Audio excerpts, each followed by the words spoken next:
today's live stream, my guest is Edye Abrams, Vice President of Business Development at the ChemQuest Group. Edye and I will have a discussion on key skills for business development professionals. Okay, let's get this Build Out with Jim Kunkle live started. Hey, welcome to an all-new Build Out live stream. Edye, welcome to the live stream. Thank you. Thanks so much, Jim. I really appreciate the invitation. Hey, it's great to have you, and it's great to talk with you on both of our most favorite topics regarding business development. Hey, for the viewers, if you could do me a favor, if you could cover your professional background, and if you could also talk a little bit about the ChemQuest Group and the Institute as well. Sure. So my background in the coatings industry started as a little kid listening to my dad talk around the dinner table.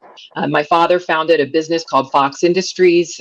We were a manufacturer of protective coatings, cementitious repair materials, and composite systems back in, we founded it in 1969. So I was a little kid sitting around the dinner table. And that business grew as a regional and to a certain extent national supplier. I was never active in the company when my dad was alive, but I inherited it upon his death. And so with my brother, who was our chief chemist, I entered the industry.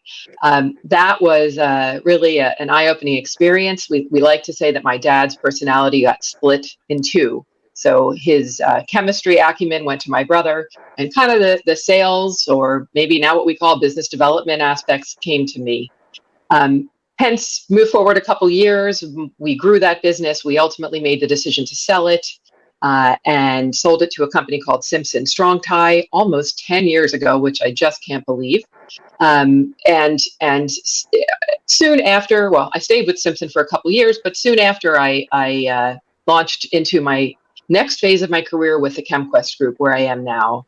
And for ChemQuest, my primary role really is serving as our brand ambassador. I think that is very much what the role of somebody in business development is. I bring the perspective of having been a company owner and a problem solver to a consulting firm. And at the end of the day, that's what the ChemQuest Group is. We are business strategy, technology development, and market research consultants to the entire specialty chemicals industry. Our focus is working with raw materials suppliers, working with formulators, working with asset owners, working with investors to provide deep information so that they can make the best judgments towards growing their businesses and creating innovative materials. Yeah, and that's a nutshell.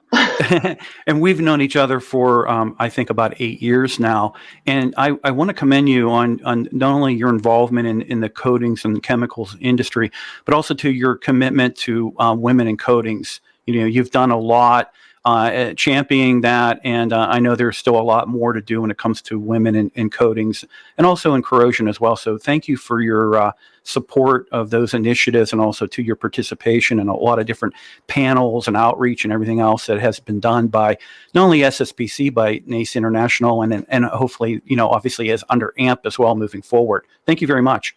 Oh, it's been my pleasure, and it's been a lot of fun, and I'm really excited for AMP to be launched and to see how we can unify our entire community around coatings and corrosion. Very good. For our first topic, Edye and I are going to have a discussion regarding, business development professionals, and kind of do what is the definition of a business development professional. And, what I kind of looked at, and I wanted to kind of take a really kind of basic approach to it, and I really view business development professionals, as being, more responsible for, overseeing, identifying not only a company's and an organization's growth and direction, but also future opportunities for an organization or a company. Edye, what is your definition of business development? So I think that business development is about cultivating relationships both inside and outside of your company. And I think that the role of business development professionals varies based on the size of the company that they're working for. But I think that, as you described, the internal direction, that's the inward facing role of the business development professional. and for that aspect, it's really crucial for the professional to understand their company's culture and their strategy. Because as I've already mentioned, I believe that we are truly brand ambassadors. So once you really understand what your company's culture, strategy, messaging is, you're more likely to be successful in your outward facing activities. And when you really get to the heart of the matter, I believe it's the business development professional's responsibility to understand their prospective clients' pain points. I think this is crucial in order to be of value to your client, to help your client overcome or to solve their problem. And it's that knowledge that helps the business development professional direct both their organization and their client down a path for growth or resolution, depending on which perspective you have. And hopefully all of this develops into a long-term relationship, repeat opportunities, and a partnership rather than just a transaction. In companies and organizations, they have strategic plans, and part of business development is to really look at that long-term, short-term and long-term strategic plans and kind of work out business plans. And obviously, it can cover multiple departments, multiple disciplines within an organization or a company.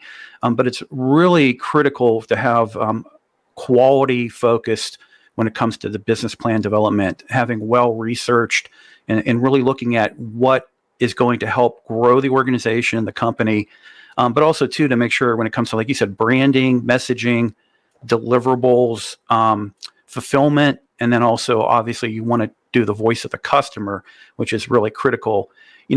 Metrics is another thing. So as we were coming out of the pandemic, we were a very physical type of environment. We went to a virtual. Now we're going to probably go back to a blended really pattern when it comes to business development. When it comes to, business plans and metrics and things like that, what are some of your ideas and recommendations for, people looking at business development? I mean, I think that having an overall plan is key. And I think that business plans they truly should be guides that help you, figure out where you're going. I think that business plans tend to be a resource that evolve from year to year. So the longer that you're involved, perhaps in the business development role, you can progress with activities or with tactics or with measurements that you have put in place the year before. So I believe in plans, but truly for me, what I think matters most is your daily, weekly, monthly organizational skills, along with the ability to think on your feet. And that's really what ultimately makes you most successful. So it's having that overall plan. It's knowing who your target is, knowing where you can find them, how you can reach them, using resources to help you create that business plan. Mm-hmm. And then it's really about your pivot. It's about your activity. It's about what you do each day to help you achieve the goals that are on your plan. Yeah, it goes back to the old saying where you want to plan your work and work your plan. And when we look at where modern day business development is versus the traditional days of business development, you kind of have a breakout where you have marketing, you have sales, and a lot of times more or less, you and I are still involved in selling. There's no doubt about that. But we also view it, there's the transactional types of sales that go on where we're actually in the forefront out there. As I always like to say, we're shaking the trees and we're kicking the bushes and we're looking for great opportunities to bring back to our companies or our organizations. And really having the experience when it comes to sales. One of the things that I benefited from in my past career was having a multi-year training through Sandler Selling Systems. And I did Sandler. You did Sandler as well. Uh-huh. And what it really helped for me in my mind, because I've always kind of confused what sales is and what business development is, it really helped me to identify that business development is not just sales. It's being an influencer. You're out there really in a way. Again, you're not changing people's minds. You're just showing them a logical path to arrive at a decision to do business with you, your company, or your organization. And so that by having that in your mind, you understand exactly how your messaging will be, again, what skill sets you need to develop. And a lot of times is you can't be 100% knowledgeable in everything.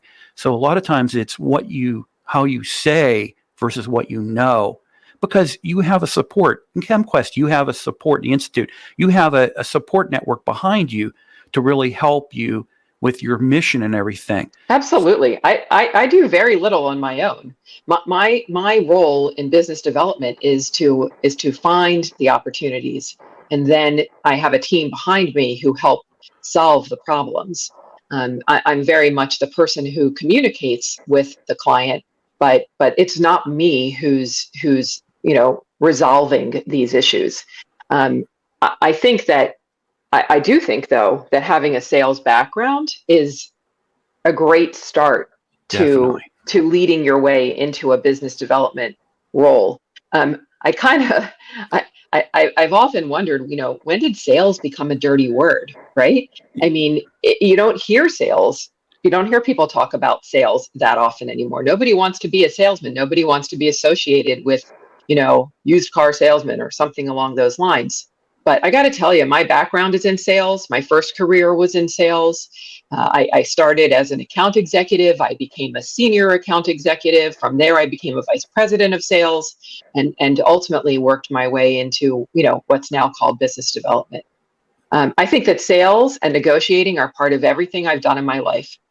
From my days as a teenager, negotiating with my parents, through the dating world, through my working world, through being on a team, a sports team, through making purchases. I mean, all my hobbies, it's all about sales, and people need to realize the importance of those skills. And most people don't have the opportunity to go to a Sandler training or any of the others that are out there. I think I've heard doctors, I've heard of lawyers who really wish they had the experience of some sales training, because it would just help them ultimately be better communicators, right? Definitely. And that's really what we're doing. We're communicating. Definitely. And later on into our stream here, we're going to be talking about, what you and I, in a pre-stream conference decided were some key skills that we feel that business development professionals need to really master. But the ones that we're going to cover, there's a lot more that can be added to it. And really, for me, I think, and probably same thing for you, the experience by just getting out there. I mean, when you first start in business development, you're scared, you're nervous, you're afraid of what you're going to say. You're not going to say the right thing, say the wrong thing, but you have to go out there and you have to really put yourself out there, put yourself up on the stage, put yourself out in front of people, talk to them, be natural, obviously, and really, be yourself, but you have to identify and discover who you really are. And you learn so much from that experience. Have you had, do you have any war stories on business development, issues or challenges that you've had? I mean, I think I have some lessons, and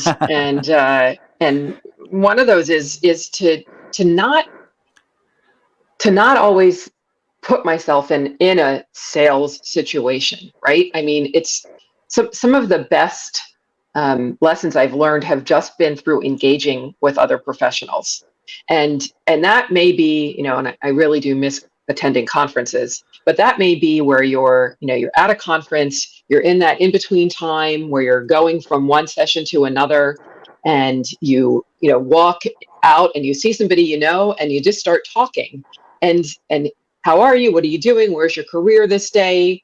Or you introduce a younger colleague, or I'm with somebody, they introduce me, and it's in that mingling, it's in that conversation, it's in remembering the details of those conversations that often my best opportunities are developed. Definitely. And a shout out to Heidi Brooks, co-host of Global Topic, when we were doing the Global Topic live stream. Heidi, I want you to know that I've learned a lot from you regarding the different aspects regarding pipeline products and things like that too. So, again, also to a point, Edye, is looking at other professionals within your industry too to help help you in your process when it comes to developing or learning about new products, services, even sometimes getting new techniques on how to work with clients and prospects. I think that one of the things that's benefited me the most is the fact that I had the background at Fox Industries. So at Fox, I sold products directly to contractor. Mm-hmm. I sold products through a distribution relationship with Sherwin-Williams Protective and Marine Coatings. Mm-hmm.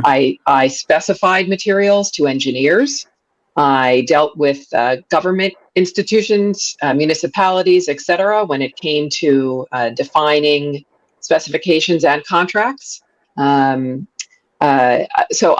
within our industry, within the protective coatings industry, I had the opportunity to engage with all of the different decision makers, and that's also part of being successful at business development. It's understanding the role and the value that each of those key stakeholders brings to a successful project and to a successful sale. So you're selling different ways depending on where you are in our value stream. You're talking different conversations depending on who you're speaking to, but all those people are involved in a successful outcome of a coatings project. Definitely. And the next topic we want to move into is, looking at some of the key skills. And like I say, we've identified just a number of key skills that you and I felt were very critical. And the first one, the first ones that we want to cover here in this section is creative thinking, the analytical skills, and then obviously being organized. For me, creative thinking is that open and out of the box thinking, and looking at, if you have a particular situation, what are some of the solutions? But the most important thing is listen to your prospects, listen to your customers, because they're going to tell you what you need to know and what you need to provide. So that creative thinking is, yes, you want to be able to come up with new ideas and concepts. And I'm known, a lot of times people say, I've thrown a lot of things on the wall and say, we should do this, we should do that, we should do this, we should do that. And it's from the business development efforts that I've been doing out in the field. But with it is also, too, I need to be able to fortify that with getting prospects, customers, clients to come back and say, we support what he's saying because this is the situation we have and we feel this is a solution that will work. ChemQuest does that. That's you in the Institute. You guys do that a lot. You work with clients and customers out there to really find solutions. How does the process work for you?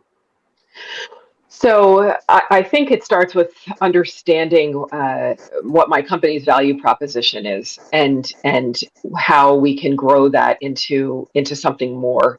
For ChemQuest, speaking specifically in this role, we are very unique in the services that we offer because of our understanding of the market situations that are behind us, because of our understanding of how the business relationships evolve within the specialty chemicals industry. And then with our deep technical knowledge, we're able to really offer something that is completely separate from our competition. We don't even identify that, true competition. There's not anyone who has all the services that we offer. Mm-hmm. So from a business development standpoint, with that type of product, I have found I had to find my way to build my own brand within my company, right? How is Edye going to be the person who communicates this extremely unique business proposition to the clients that we deal with? And, I've been building my brand my whole career, right? I mean, that's why I still call myself Edye Fox Abrams, because everybody knew me as Fox from Fox Industries. I think it's really important for people to realize that the skills, the creative thinking, these are skills that are you're going to carry with you throughout your entire career. Mm-hmm. And you need to, realize that your brand that you build is going to stay with you throughout your career. Definitely. And Melanie Diaz from AMP, a coworker of mine, said another key point is listen to your customer as opposed to the theory, build it and they will come. Oh, for sure. That is, yeah, definitely a great recommendation and a great quote there. So we had the experience by launching the ChemQuest Technology Institute in 2016. We were bringing something totally new to the industry. We were bringing an independent, non-IP owning Mm-hmm. technology partner to our clients. So for a raw material supplier, we were bringing the opportunity for them to understand how they fit into a formulation. For a formulator, we were bringing the opportunity to expand their own technical group by having outside experienced professionals be able to join in on a project or take over a project and create a new material. For asset owners, we're able to help them create a product that solves their specific situation in their specific facility, as opposed to finding one size fits all. And if you don't think we learned how to listen to our customer and how to pivot and how to refine our offerings so that we were meeting the needs of our customers, I mean, that's really all it's been about for us. Yeah. And in the next topic I wanted to cover here is regarding the analytical skills. There's a lot of data, a lot of information out there. In fact, I born in the 60s, now living here in the 21st century. And, I remember when there was very limited, when I first started off in sales, very limited amounts of data and information. And then the rise of Google and all the, tech platforms. Now we have so much data overload and information overload. And the critical thing for business development is to take all that data, all that information, and deconstruct it kind of in a way, really break it up into smaller bite-sized pieces. Because if you let's say you try to jam too much into, let's say you're doing a brand new program, so it's going in through project management, or it's a product development that's happening. You could put yourself in a weird situation where maybe you overlooked some things that would critically impact the viability of that new program, service, product, whatever it might be. So you really have to, in a way, deconstruct information and consume it in smaller bites.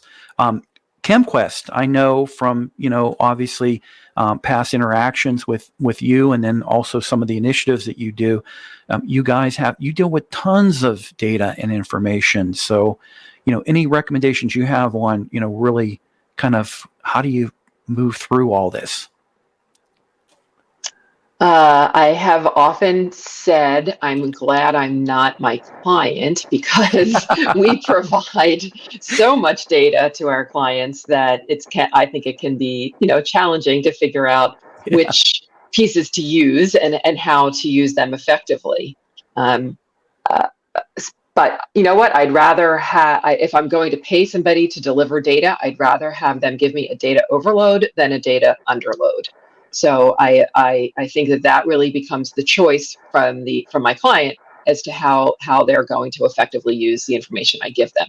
Now, let's flip that on the reverse, and let's put me in my role of doing business development and talking about, you and I are basically the same age. We started our careers at a similar time. We did not have the internet. We did not have the tools that are available. I remember, a couple books, like professional listings that I could use that would tell me who the top companies were in my field, et cetera. Yeah, those Thomas Now, guides. exactly. Now we have this whole thing out here at our fingertips, on our phone, in our pocket, all the time. So I think that data, I think that research, there's a place for us to research to understand who our audience is. I think that's a real key component to being successful in business development. But I also think that you have to be careful not to assume. We know what that word means. We have to be careful not to assume that we know everything about the person that we're speaking to just because we read their bio on LinkedIn, or just because we can see their company's website. There's always more to learn, and that's where the concept of listening to your customer. You've got to have those skills, and that's key, in order to be successful. Yeah, active listening. The one thing regarding in the topics that we're covering right now that is a challenge for many is organization. And I don't mean by organization like a structure of a company or a structure like of an organization, but really when it comes to, and I wrote this down, prioritization, planning, time management, execution, voice of the customer or the client. And a lot of times when it comes to business development professionals, you have to make sure that your organization skills when it comes to prioritization, planning, time management, execution are so synced, timed out properly, because you could get yourself into a situation where, as like I think what you were kind of alluding to regarding data, is like always to say, you want to basically in a way under promise and over deliver. So you have to be careful because, again, when you're dealing with transactional sales, the product's already there, the service is already there, right? When you're doing business development and you find a brand new opportunity, you have to be careful not to overpromise and then it doesn't pan out, because now your credibility with that prospect, client, or customer is in jeopardy. Well, I think that goes with understanding what you're selling. So I think that as long as you really understand what you're offering, and as long as you project that appropriately in a proposal or in a presentation, I think you can catch yourself from overpromising and under-delivering.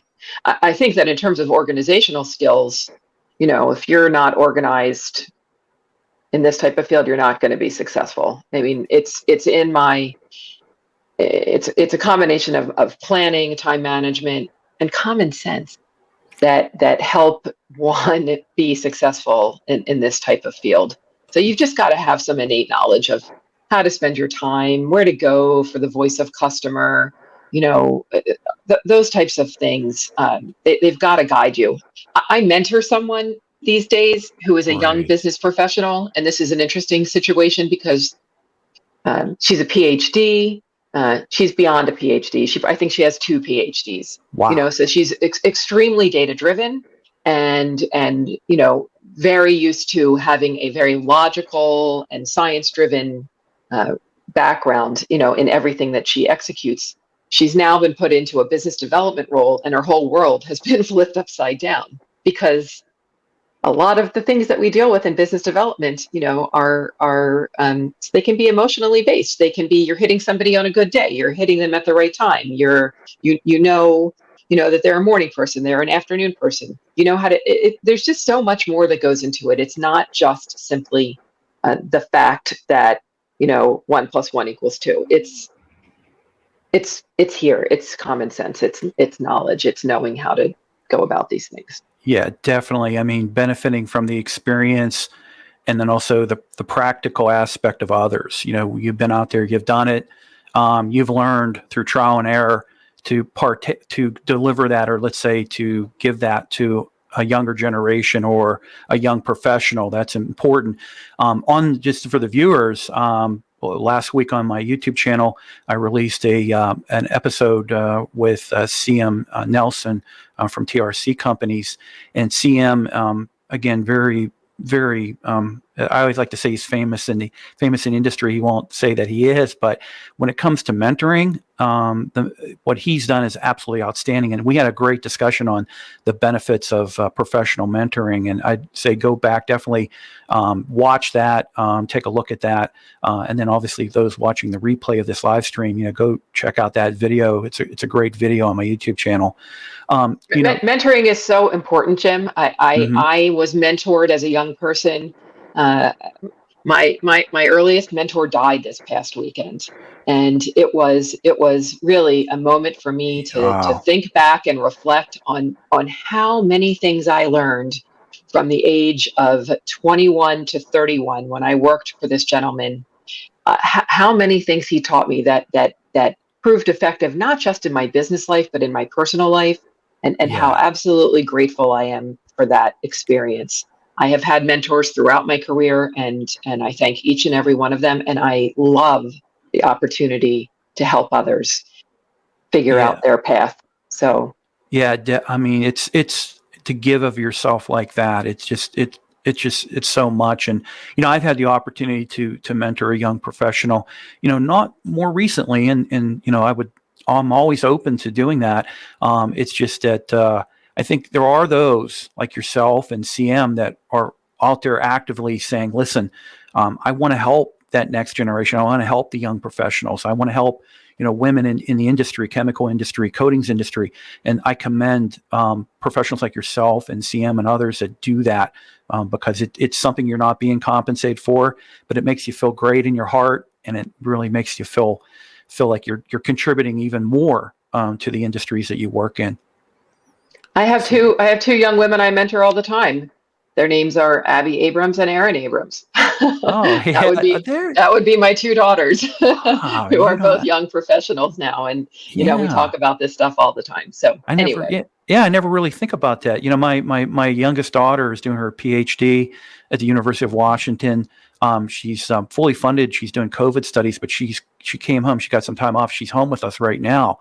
And, I'm just amazed. In my family, I got a master's degree, and, I was the highest, let's say, when it comes to the education system, to get a master's degree to first in the family. Now she's going to be a PhD, and, she's working in the field of genetics of all things, which is amazing.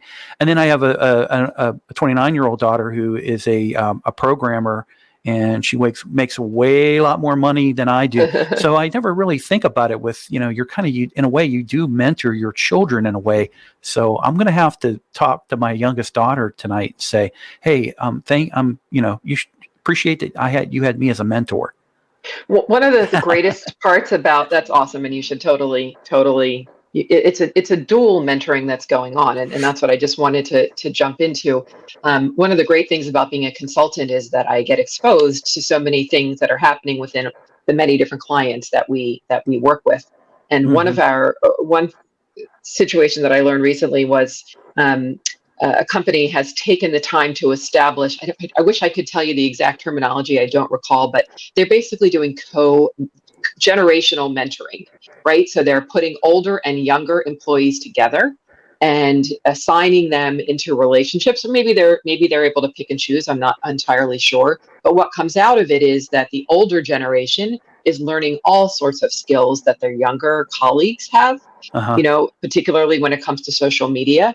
And it gives the younger people an opportunity to listen to the wisdom and learn from so many of the lessons that these people who've been in their careers for 20 or 30 years that they can learn from. So I love that concept, and I think that we're companies that have business development teams. I think that generational teams are a tremendous value and a great way to think about how to grow sales, how to grow. How to grow an overall business. Very good, very good. Now, before we go into our third and final topic that we're going to cover, I want to play, it's roughly about a 2-minute tip, and it goes really back to when you were talking about professional brand when it comes to, what is your brand? So hold on 1 second. I'm going to play this, and then we'll get back together again. Awesome. Hey, LinkedIn community, it's time for another tip to help build out your professional brand. Now, you might ask, what is your brand? Well, it's you. Each of us projects our brand through everything we do, our posts, and our discussions.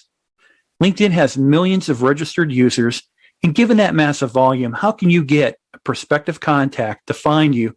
And more importantly, when they do find you, are you projecting the right professional brand that will help your chances for quality connections and success on the LinkedIn platform? Let's start by asking, what is your brand? Whether we acknowledge it or not, each of us projects our brand. As many marketers will say, you are your brand. And I've compiled a list of things you can do to enhance your brand and improve your ability to exhibit it on LinkedIn. First, you want to make effective use of your professional headline. In your summary, make sure that the top 2 lines clearly articulate your value. This works on 2 levels. First, it gives someone reading your profile an immediate overview of your value.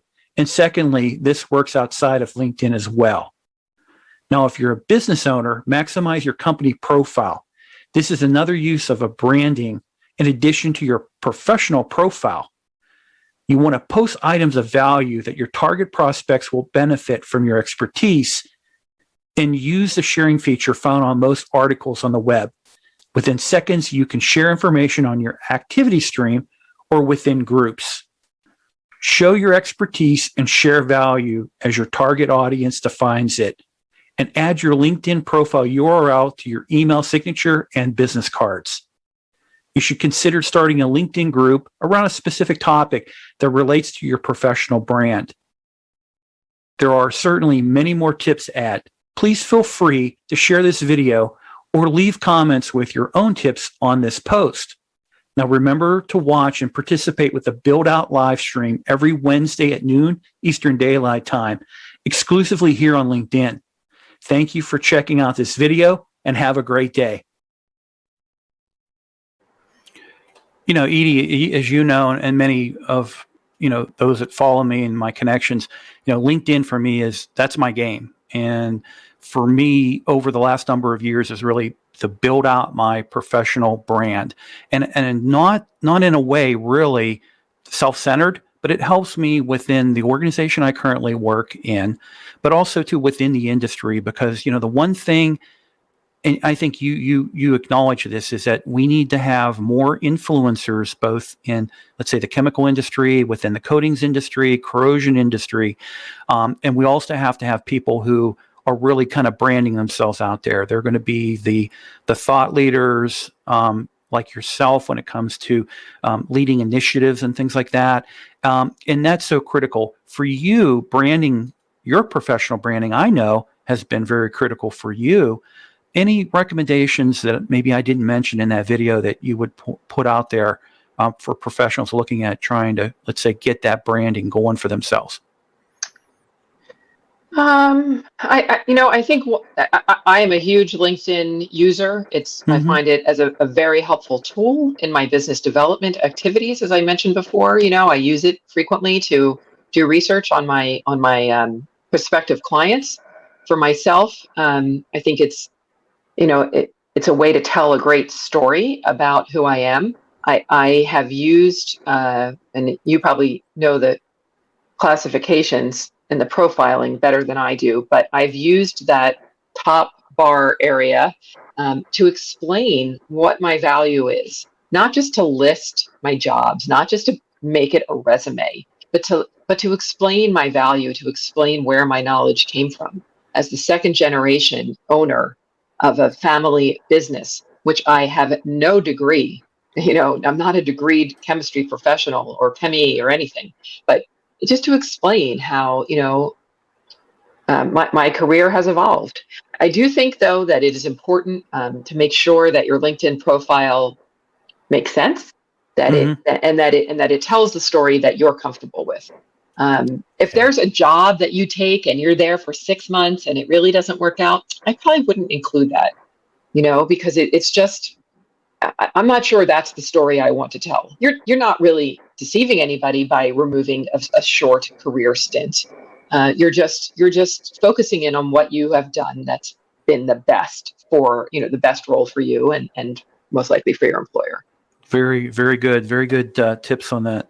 So for our final two skills that we identified is communications and negotiation, because we're involved in that very deeply, as much as when it comes to looking of creative thinking and analyzing data, and then also being very organized. If we don't properly communicate, we're going to have a challenge. Obviously, poor communication would also impede you in good negotiations as well. So, when I think of communication, there's really, really in a way, you have three types. You have verbal, you have a nonverbal, and you have visual. In today's world, we have social media, and social media is a blessing, and it can be a curse as well. And, I don't have to point out, you can just go and Google, social media failures, and you'll see a lot of them that are, most recent, and then some real big ones from the past. For communication, how much weight do you put on the verbal versus nonverbal? I think I'd address that, during COVID, right? Over the last 18 months, written or nonverbal skills have risen to the top of my communication game. It's all about, how to get your message across succinctly and how to get your message noticed. And that means whether you are sending an email, whether you're tweeting something, which I don't do that much of, quite honestly, but whether you're posting on LinkedIn, whether you're commenting on LinkedIn, it's really how do you get your message across succinctly and noticed. And from there, hopefully that leads to the verbal follow-up opportunities. And I believe firmly that in those verbal interactions, this is where authenticity plays a huge role. And when you finally get the chance to speak to somebody, and that doesn't happen as frequently as it used to, when you finally get that chance, I think it's crucial to be your authentic self, to listen to the client, to give them the opportunity to talk, for you both to share a little bit about what's going on in your life. My gosh, everyone's holed up. We're all lonely. We're all lacking those water cooler conversations we used to have. Take a few minutes out of your phone call to be personal, to go there. And I don't care if you're a guy or you're a girl, be yourself, find your inner kindness, relate to the person that you're talking to. So number one, written, nonverbal, how do you get noticed? Number two, how do you make the most out of that verbal conversation when you finally have the chance to have it? Yeah, I've always been the type of person where I want to talk to you on the telephone, or I want to meet with you in person. If I'm at a conference and I'm speaking at a conference or some type of an event, I want to be able to see the engagement that I have with the audience, see their, again, nonverbal language. But when it comes to, for me, for example, if I'm acting nervous, it's going to make the audience see that I'm nervous, and it's going to put them in a different mindset. Or if I have a, very, slouched, that just shows that maybe I don't really care. We really have to put a lot of mindset as business development professionals. What our appearance, our profile when it comes to how we're holding ourselves, and also to the confidence level that we have when we are speaking. So you don't want to over rehearse, but you don't want to under rehearse. You want to try to be very effective and efficient when it comes to the presenting aspect of it. The pandemic, what was interesting for me was that I was able, it was very weird. For some reason, my phone conversations ticked way up versus pre. Good for you. Everyone seemed to stop hiding behind email. And maybe it's to your point where, again, that isolation and not being in an office. And the other thing, too, was the more acceptance of going on to Zoom meetings, Skype calls, Teams calls, all these other things. And, now that we're kind of coming out of it, hopefully we continue, like I say, a blended type of approach when it comes to interactions that we have. And, a coworker came up from Houston here. We're having some meetings here. And I went up to him and said, hey, hi. And instead of doing, obviously doing an elbow bump, I'm like, are you okay with shaking hands? He's like, yeah, we shook hands. So don't tell anybody. Okay. We shook hands, and then we social distance, and we sanitized ourselves. But it's awesome to be able to get back into the human aspect of the business development, the interactions, and things like that. So I totally agree. But I will also say that, having access to Zoom, having access to Teams has really been a godsend during this period. I don't know what our businesses would look like if we didn't have that. We were very accustomed to using Zoom as that's the ChemQuest mechanism, because we had initiated it before COVID as a means of working with our global clients and bringing them in to our world. And so we could invite clients to participate in either consulting presentations or lab work by letting them see us through Zoom. So we were really accustomed to it, and it's just something that we know will stay a part of what we do at the ChemQuest group. Now I can't wait to get back into seeing people face to face. It's going to happen soon. Definitely. And I don't know if you could see on the screen here, Phil said it was Phil Siciliani. Hi, Phil. That's really, that makes everything so worth it when you hear colleagues and those that you've encountered throughout your professional career, when they reach back and say, listen, I've been working with you for this number of years. And oh my gosh. Phil started with my dad. Phil was mentored by my father for many years, and was another son to my father. So it's great to see his longevity in the coatings world, and he's been super successful. Actually, in the Pittsburgh area. Oh, that's where okay, he's based. Good. Yeah. So, And so the other thing too to cover regarding this topic we're covering is negotiations. And Harvard Law School, of all places, according to them, they say that they kind of identified 8 aspects of negotiation. And I figured, obviously, them being a law school, and negotiations always involve lawyers, right? often. Number 1, they said effective verbal communication. That's important. Number 2, listening, goes to what you were saying. And then number 3, reducing misunderstanding. You want to reduce misunderstanding. The 4th one is building rapport. And that is super critical, not only for the initial business development efforts, but also when you get into that communication, negotiation. Again, you want to understand and know your prospect, your client, or your customer. Number 5, problem solving. Number 6, decision making. Number 7, assertiveness. And assertiveness is typically never a skill that you learn. You have to acquire it by executing, by going out there and practicing it and doing it. And then dealing with difficult situations is the last item they put out there. And obviously, when we're dealing with a lot of different difficult situations and not really looking at aspects of, the weather, today's bad, it's raining, but really industry, like for example, all that right now we're dealing with supply shortages and things like that, long lead times, projects that are going to get delayed. And I was amazed to see that I think it was last week a report came out when it came to the construction industry, the favorability, the outlook, in other words, the mood of the construction industry is actually went up a little bit. They feel that this is just short term and that this will eventually work itself out. But we have to be able to deal with difficult situations, and that's not being a full knowledge of what the future might have. It's unpredictable, Entirely.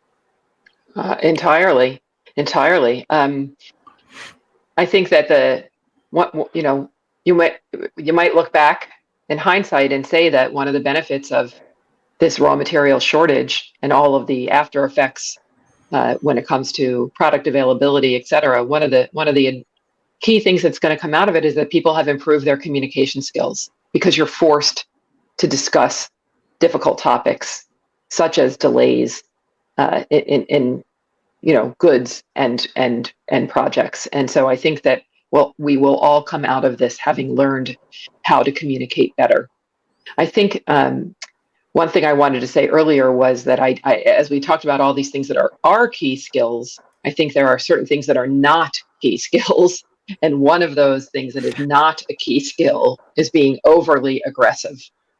So, when you talk about that assertiveness, being assertive is something that you have to really, like you just said, you have to really learn, how to approach being assertive, being excited, being enthusiastic, being informative. Those are great attributes, but being cutthroat, being obnoxious, being self-serving, thinking you know it all, forget it.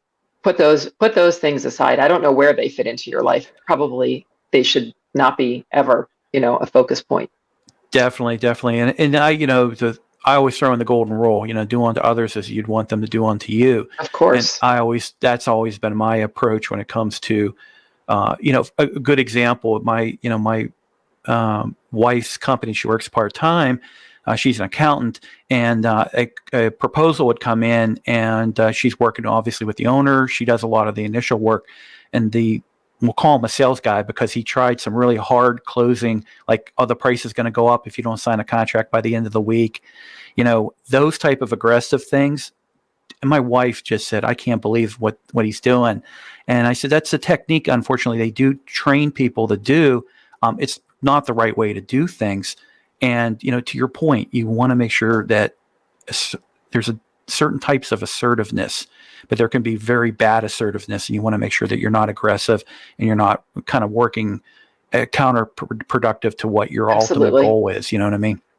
I know we've gone over our time. I don't know how many people are still listening or how many people are going to in the future listen to something when we get to this 49-minute mark. But one last thing for business development professionals, especially when it comes to negotiation, is to understand that your negotiation is happening from the first time that you meet your client.